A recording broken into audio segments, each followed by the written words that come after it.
News 24 के साथ प्रियंका गांधी ने सत्ता से संघर्ष के वो तमाम पल साझा किए जो उन्होंने यूपी में झेले। प्रियंका ने लखीमपुर में हुई हिंसा को किसानों का दमन करार दिया है। सुनिए।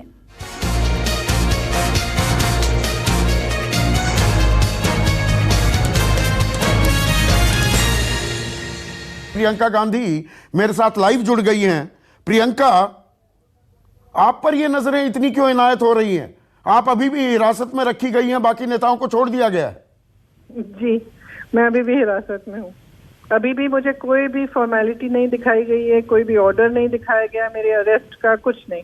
सिर्फ वर्बली जब मुझे गाड़ी में बिठाकर यहाँ लाए तो मुझे कहा गया कि आपको हम सेक्शन 151 के तहत हम गिरफ्तार कर रहे हैं।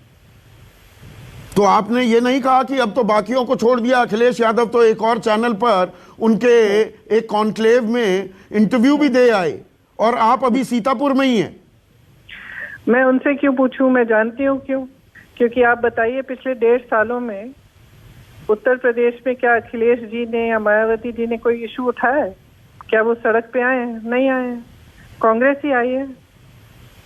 आप कोई भी इशू ले लीजिएगा, हाथरस का इशू लीजिए, सोनभद्र का इशू लीजिए, शाहजहांपुर में रेप का इशू लीजिए, NRC CAA का इशू लीजिए। कौन किसको देखा आपने सड़क पे?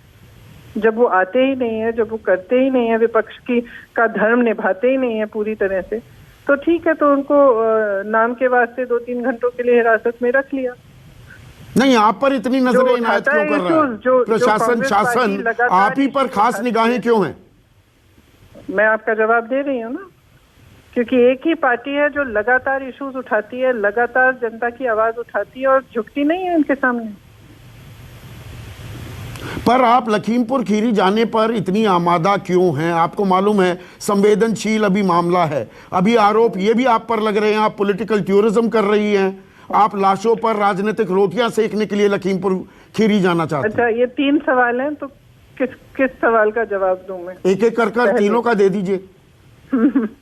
तो देखिए, मोदी जी अमेरिका जाते हैं, प्रेसिडेंट साहब के साथ फोटो अपनी खिंचाते हैं, रशिया जाते हैं, जापान जाते हैं, हर जगह जाते हैं। आप देश का नाम लो, जाते हैं। वो टूरिस्ट नहीं है। मैं गरीब के घर जाती हूँ, जिसके घर में पीड़ा है वहां जाती हूँ। मैं लोगों के आंसू पोंछने जाती हूँ, मैं टूरिस्ट हूँ। ये कौन सी कैसी बात हुई? दूसरा, राजनीतिक रोटियां सेकने की बात। देखिए, यहाँ इस प्रदेश में, आप उत्तर प्रदेश के हैं तो आप जानते होंगे कि इस प्रदेश में पूरी व्यवस्था, चाहे वो कानून की व्यवस्था हो, चाहे पुलिस हो, चाहे अधिकारी हो, सब सिर्फ एक राजनीतिक दल के पक्ष में काम कर रहे हैं।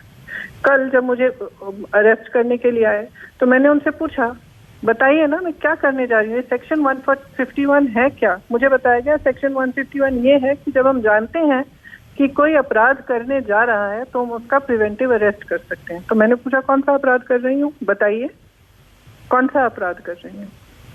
किसी के आंसू पोंछना क्या अपराध है अब? और हमारा लोकतंत्र कहाँ है?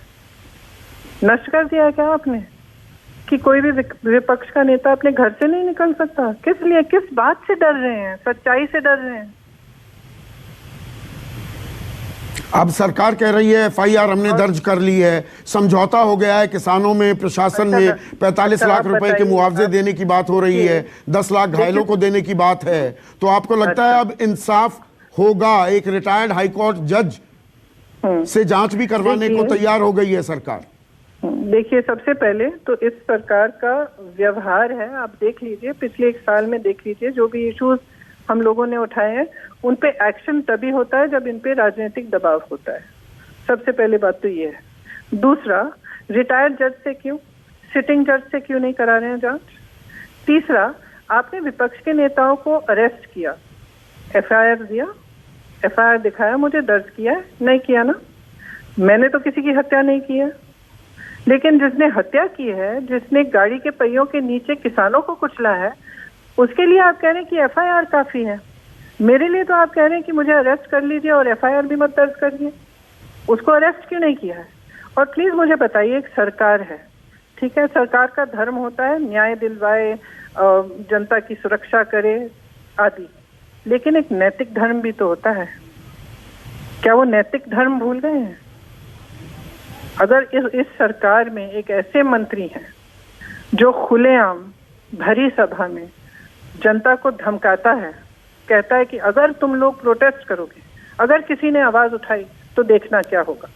4 दिन बाद उसी का बेटा जाता है जहाँ पे शांतिपूर्वक किसान अपना प्रदर्शन कर रहे हैं, वहां जाकर अराजकता फैलाता है, लोगों को गाड़ी के नीचे कुचल देता है। और अजय कुमार मिश्रा मंत्री तो कह रहे हैं उनका बेटा मौके पर मौजूद ही नहीं था, गाड़ी उनकी थी पर बेटा नहीं था गाड़ी में। ठीक है, तो आप बताइए, कल आपके बेटे को किसी अपराध का अक्यूज बना दिया, क्या आप उसको डिफेंड करेंगे? बताइए, बताइए ना, हाँ या ना। तो बाप होने के नाते तो मैं कहूंगा, अगर मेरा बेटा वहां पर नहीं था तो मैं बोलूंगा कि वो निर्दोष है, वो वहां पर नहीं था, राजनीति से प्रेरित आरोप है। ठीक है, लेकिन आप मंत्री हैं, आपका बेटा गया है, वहां पे एविडेंस है, जमीन से कुछ आवाज आ रही है, जमीन से लोग कह रहे हैं कि ये हुआ, तो मैं आपकी बात क्यों मानूं? आप तो अपने बेटे को डिफेंड करेंगे ना। मैं आपकी बात मानूं या मैं उन जर्नलिस्टों की बात मानूं जो वहां थे, मैं उन लोगों की बात मानूं जो वहां थे, जो जिन लोगों की हत्या हुई है, मैं क्या उनके परिजनों की बात मानूं कि मैं आपकी बात मानूं? जबकि आप तो अपने बेटे को डिफेंड करेंगे ही ना। और आपने ये जो मंत्री हैं जो रिजाइन नहीं कर रहे हैं, आपने इनका बैकग्राउंड देखा है, इनका क्रिमिनल बैकग्राउंड? आप मीडिया पे वो क्यों नहीं चलाते? आज तक टीवी पे ये क्यों नहीं दिख रहा है कि इनका क्रिमिनल बैकग्राउंड क्या है और क्या नैतिक आधार है इनका मंत्री रहने का? अगर अक्यूज भी है उनका बेटा, एफआईआर उनके बेटे पे लगा है ना, तो क्या आधार है, क्या नैतिक आधार है कि वो मंत्री रहे? सरकार का क्या नैतिक आधार है कि वो सत्ता में रहे? तो आप कह रही हैं कि अजय कुमार मिश्रा को तत्काल बर्खास्त करे सरकार? बिल्कुल, और जितने भी अक्यूज हैं उनको अरेस्ट करें। हम लोगों को अरेस्ट कर सकते हैं इस बात पे कि हम घर से निकल गए जब वो हमें घर के अंदर रखना चाह रहे थे, तो उनको क्यों नहीं अरेस्ट कर सकते? आपकी एक झाड़ू लगाने वाली फोटो भी बड़ी वायरल हो रही है, ये क्या फोटो आप दे रही हैं, ट्रेंड करवा रही हैं अपनी फोटो को, या दरअसल कमरा बहुत गंदा था प्रियंका? अच्छा, मैंने फोटो ट्रेंड कराई, मैंने ही कराया, मैं एक्टिंग कर रही थी, तो आप बताइए, अगर आप ये सोचते हैं तो फिर हम बात क्यों कर रहे हैं? नहीं, इससे जोश बढ़ रही है अपने कार्यकर्ताओं में। कमरा हल्का गंदा था, मैंने झाड़ू मंगवाया, झाड़ू मार दिया, इसमें कौन सी बड़ी बात है? अगर आपका कमरा गंदा है, आप झाड़ू नहीं मारेंगे, आप सफाई नहीं करेंगे उसकी? नहीं, स्वच्छता अभियान को आप आगे बढ़ा रही हैं। आखिरी सवाल मेरा, कल रात का भी आपका एक वीडियो वायरल हो रहा है, रात को कल क्या हुआ? धक्का मुक्की हुई, ऐसे आप आरोप लगाती भी दिखी कि धक्का मुक्की हुई है, दीपेंद्र हुड्डा के साथ भी बदतमीजी की, क्या हुआ कल रात को जब आपको पुलिस ने रोका? थोड़ी लंबी कहानी है, लेकिन बता देती हूँ। मैं जब यहाँ लखनऊ आई, मैंने सुना कि लखीमपुर में ये हुआ है, मेरा प्रोग्राम था कि मैं लखनऊ सोमवार को आ रही थी, मैं संडे को आ गई। मैंने सोचा कि अगले दिन सुबह मैं लखीमपुर के लिए रवाना हो जाऊंगी। जब मैं पहुंची तो बाहर काफी मीडिया थी, एयरपोर्ट के बाहर और घर के आवास के बाहर भी, तो मैंने सोचा कि मैं इनको प्रदेश कांग्रेस ऑफिस में मिल लेती हूँ, आधे घंटे के लिए बातचीत कर लेती हूँ। तो मैं घर से निकलने की मैंने कोशिश की। जब हमारी गाड़ी गेट से निकली तो पुलिस ने टोटली घेर लिया। महिला पुलिसकर्मी थे, पुरुष थे और एक काफी बड़ी तादाद में थे और घेर लिया गाड़ी। तो थोड़ी बहुत बातचीत हुई हमारे कार्यकर्ताओं के साथ, फिर मैं निकली और मैंने कहा भाई क्या हो गया? नहीं, आप बाहर नहीं जा सकते। तो मैंने कहा मैं तो अपने प्रदेश कांग्रेस ऑफिस में जा रही हूँ। तो अब ये कौन सा कानून है कि मैं अपने घर से अपने ऑफिस नहीं जा सकती? तो नहीं, फिर धक्का मुक्की थोड़ी हुई, नहीं आप नहीं जा सकते, ये वो किया। तो मैं जब थोड़ा बातचीत हो रही थी कार्यकर्ताओं के साथ इनकी, तो मैं साइड से निकल गया, मैं पैदल निकल गई। और उसके बाद किसी की गाड़ी में बैठ के जब मैं ऑफिस की तरफ जा रही थी, फिर मन में आया कि ये लोग मुझे लखीमपुर जाने नहीं देंगे, इससे बेहतर है कि मैं अभी निकल जाऊं लखीमपुर के लिए। और हम लखीमपुर की तरफ हम चलने लगे। तो 2-3 टोल ब्रिज आए, टोल ब्रिज पे इन्होंने रोकने की कोशिश की, पूरा तामझाम था, ट्रकें खड़ी थी। हम उन 2 टोल ब्रिज से हम फिर भी किसी न किसी तरह निकल गए। उसके बाद हमने कच्चा रास्ता पकड़ लिया।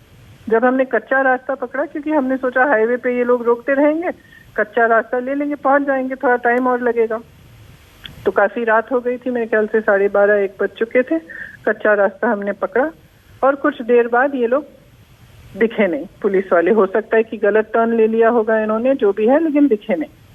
तो फिर हमारी अकेली गाड़ी, हम उसमें दीपेंद्र हुडा जी थे, एक मेरे सहयोगी थे और मेरे जो जिलाध्यक्ष हैं सीतापुर, और एक और कार्यकर्ता थे उनके साथ। तो हम लोग चले लखीमपुर की ओर। तो काफी समय बाद 3-4 घंटे कच्चे रास्ते से गुजरते हुए हम जब लखीमपुर के पास पहुंचे तो जितनी भी सड़कें उस डायरेक्शन में जा रही थी सबको ब्लॉक किया हुआ था। तो एक तरफ से गए तो वहां पे ट्रक थी, दूसरी तरफ से तो वहां पे ट्रक वहां पे खड़ी की थी, पूरे सड़क को ब्लॉक कर रही थी। तो अल्टीमेटली हमने सोचा कि देखो हमें तो जाना तो है, तो पुलिस है, देखते हैं क्या करती है। तो हम एक जगह, एक सड़क से हम लखीमपुर की ओर, हम मेरे ख्याल से 15-20 किलोमीटर दूर थे, जबकि पुलिस आ गए। उन्होंने गाड़ी रोकी और पीछे मुझे देखा तो गाड़ी की चाबी निकाल ली, बोला आप आगे नहीं बढ़ सकते।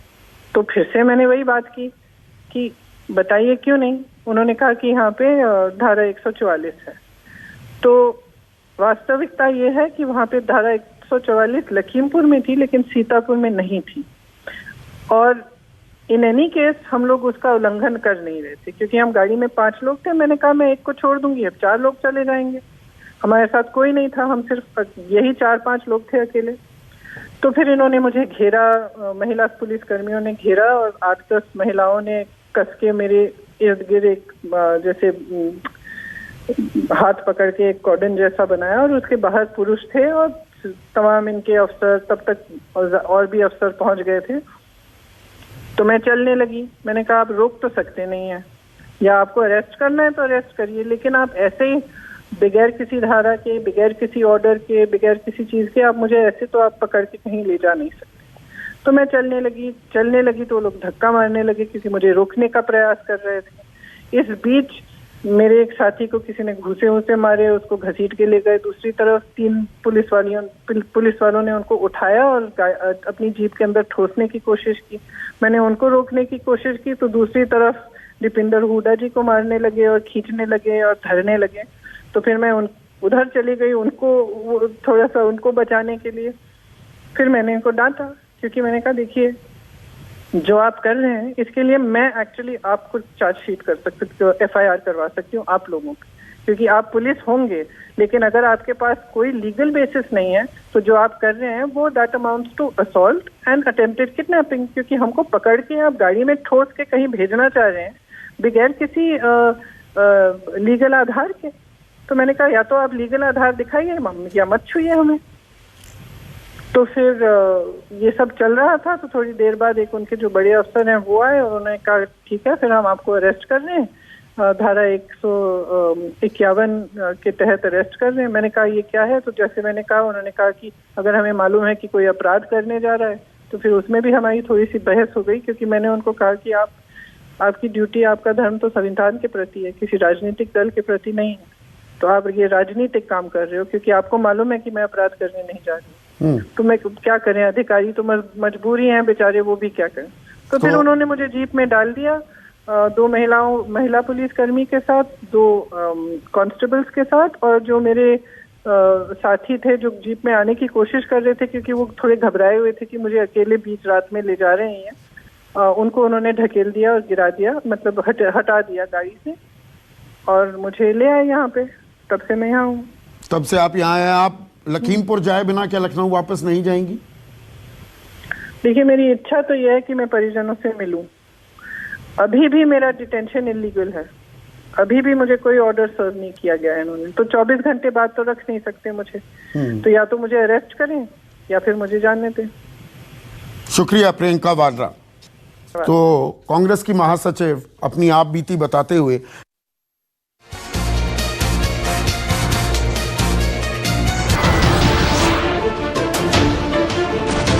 नमस्कार, मैं हूं मानक गुप्ता।